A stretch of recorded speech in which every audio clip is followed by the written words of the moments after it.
Finland republic of Finland എന്നറിയപ്പെടുന്ന രാജ്യം പടിഞ്ഞാറ് സ്വീഡനുമായും കിഴക്ക് റഷ്യയുമായും വടക്ക് നോർവേയുമായും തെക്ക് എസ്റ്റോണിയയുമായും അതിർത്തി പങ്കിടുന്നു. ഹെൽസിങ്കിയാണ് ഈ രാജ്യത്തിൻ്റെ തലസ്ഥാനം. വൂപ്പർ അരയന്നമാണ് ദേശീയ പക്ഷി. ഔദ്യോഗിക ഭാഷ ഫിനിഷ്, സ്വീഡിഷ്. മതം ലൂതേറൻ.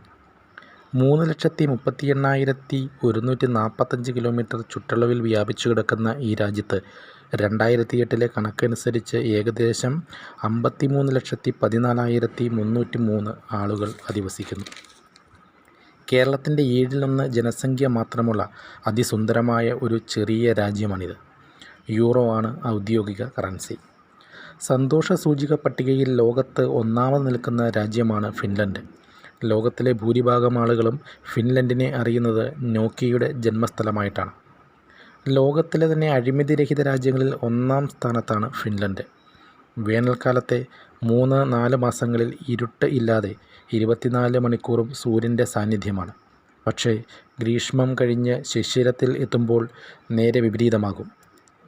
അപ്പോൾ പോളാർ നൈറ്റ് ആണ്. 2-3 മാസത്തേക്ക് സൂര്യൻ ഉദിക്കില്ല. 1000 തടാകങ്ങളുടെ നാട് എന്നറിയപ്പെടുന്നതും ഫിൻലൻഡാണ്. കാരണം ഏകദേശം 2 ലക്ഷത്തിനടുത്ത ചെറു തടാകങ്ങൾ ഈ രാജ്യത്തുണ്ട്. സാന്താക്ലോസിൻ്റെ രാജ്യം എന്നുകൂടി ഇത് അറിയപ്പെടുന്നു. ഫിൻലാൻഡ് വിദ്യാഭ്യാസ രംഗത്ത് 1-ാം സ്ഥാനത്താണ്. 10-ാം ക്ലാസ് വരെ കുട്ടികൾക്ക് പരീക്ഷ പോലുമില്ല.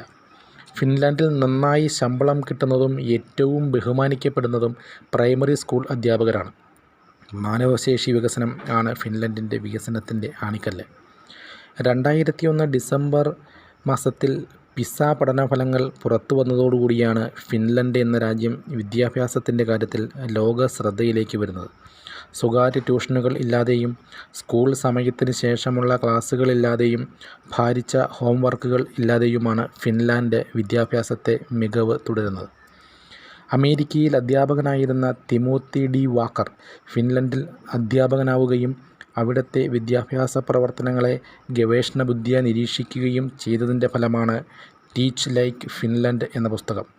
ഈ പുസ്തകം സ്കൂൾ പഠനത്തിൻ്റെ ഫിൻലൻഡ് മാതൃക എന്ന പേരിൽ KR അശോകൻ മലയാളത്തിലേക്ക് വിവർത്തനം ചെയ്തിട്ടുണ്ട്. ഫിൻലൻഡ് വിദ്യാഭ്യാസ മാതൃക ഇന്ന് ലോകത്തെമ്പാടും ചർച്ച ചെയ്യുന്ന കാര്യമാണ്.